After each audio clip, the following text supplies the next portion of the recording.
Good morning. We're going to build on Monday's workout with the bridge and plank by adding in the squat and a chest opener or mobility movement to help free up your range of motion. So I'm going to talk about the squat first, and then I'll go through the mobility exercise, and then I'm going to do the full circuit at the end. And you'll probably get this video in two pieces. One will be the teaching piece, and one will be the actual workout, so you can if you feel pretty confident about your form, then you can go ahead and just follow the workout piece. If you want to go through the coaching, teaching piece on how to move better, then you can watch that too. So what I want to say about the squat is that it's and Cody's with us today. You'll see him down here on the floor, right, Coco Bean? So he might be moving around.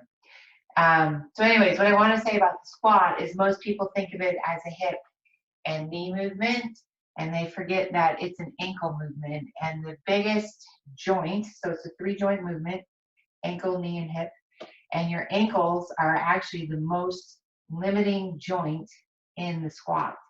So when you do squats and you sit back, your ankles have to flex forward.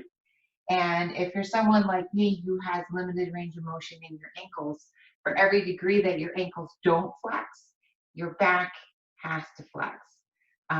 And that's how people hurt their backs with the squat, is they don't properly loosen up their ankles and calf muscles before doing the squat. And when you do that, your knees, hips, and low back all have to compensate for that lack of range of motion in your ankles. So we are going to talk about some ways to work around that. And so we're going to start with a calf stretch against the wall. So hands are against the wall. You're going to have one leg forward, one leg back. We are stretching the leg in the back. So I'm really focused on pushing my heel down, straightening my leg. Shouldn't have any pain in your joints. And then I'm going to lean forward. And you should feel a stretch in the belly of your calf back here when you're in this position. With your foot, you want to make sure you look down and that your toe is straight. Most people end up like here because their calves are so tight. So you want to make sure that it's straight, maybe even a little bit turned, pigeon toe turned in, and really push your heel down. To move the stretch to your lower ankle, you put a little bend in your knee, and you feel like I feel the stretch in the front of my shin and it lower in my calf. And then when I straighten my leg and push my heel down, I feel it further up my calf. So before you do squats, you should always stretch your calf muscles, because that is the joint that limits most people's calves. So I'm going to do the other leg, or limits most people's squats. Make sure my foot is straight, I'm leaning forward, my abs are drawn in so I don't feel this in my low back. I'm pushing my heel down so I feel a stretch in the belly of my calf. It's right in here. And then I'm going to bend my knee so I get the stretch in the front of my ankle and lower in the back of my calf. And then again, and just in case you don't know, your calf muscle is down here on the back of your leg, and then those are your shin muscles. I always take that for granted, that you know which, when I say glutes, quads, hamstrings, calves, that you know what I'm talking about. Squats are actually one of the exercises that recruits the most abdominal muscles. So you really want to make sure that your abs are in that same position they were in when I was coaching you on how to do a bridge, that they're drawing in to support your back and support your back. And this is a big one in that the squat requires a lot of core stability. So you're going to be using glutes, low back, and abs a lot. And so when you're here, I often coach people to put their hands under their chins to help keep their head and chest up. I'm going to use a chair to start to demonstrate. And if you've not squatted before, or you have knee pain, or limited range of motion, this is a great place to start. So hands go under your chin so that you don't fall forward. You're going to sit back, touch your chair, come up. If your calves are tight, your feet are going to want to rotate out, and that's fine. They don't have to be straight. If you watch me try and squat with my feet straight, I can't move because of the muscle imbalances that are throughout my leg. So you let your heels turn You let your feet turn out to give your muscles room to stretch. The ones that are tight, you're going to come down to your chair, squat down, come up. Abs are staying drawn in the whole time. Now, what I see a lot of people do is this. They bend over and stand up. That's not what we're doing. The squat is actually the same motion as the bridge, only standing. So it's a little, I mean, it's different, but it's the same idea. So you're going to come down, your head and chest are up, your abs are drawn in, and then you're actually pushing through your glutes and core staying tight. So it's very much a hinge, come up, a hinge, come up, a hinge, come up. Okay, so hopefully that makes sense.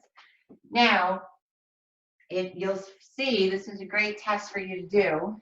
If you can take a mat or a towel and roll it up. And so I'm going to put this on the floor, and I'm actually going to put my heels on it, right? So if my heels are elevated, that gives my ankle more room to flex, and it takes my ankle mobility out of the movement. So it makes the squat a lot easier. So we're going to be here, same movement, and you'll find all you have to do is try it. And if the squat feels a lot better and a lot easier on your body, then you'll know that you're someone who has tight ankles and poor ankle mobility, and you want to incorporate this trick to help keep you safe when you're doing the squats. Hope that makes sense. If you have questions, make sure you post. If you can get somebody to record a video of you doing it and then send it to me, you can, that would be great, because then I can give you feedback on what you need to do. All right, and the other exercise we're going to incorporate in this circuit is an opener to help open chest, thoracic spine. Most people are really tight in their chests, and their upper back is really locked up, and that leads to a lot of neck and shoulder issues. For those of you that run or want to run, your postural muscles are the first ones that fail when running.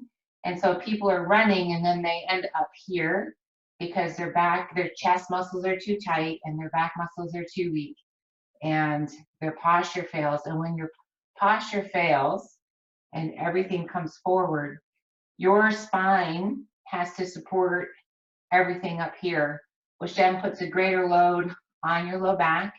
And then that's where a lot of times knee and hip compensation comes in. So running is a repetitive motion, just like you get carpal tunnel from being on a keyboard all day.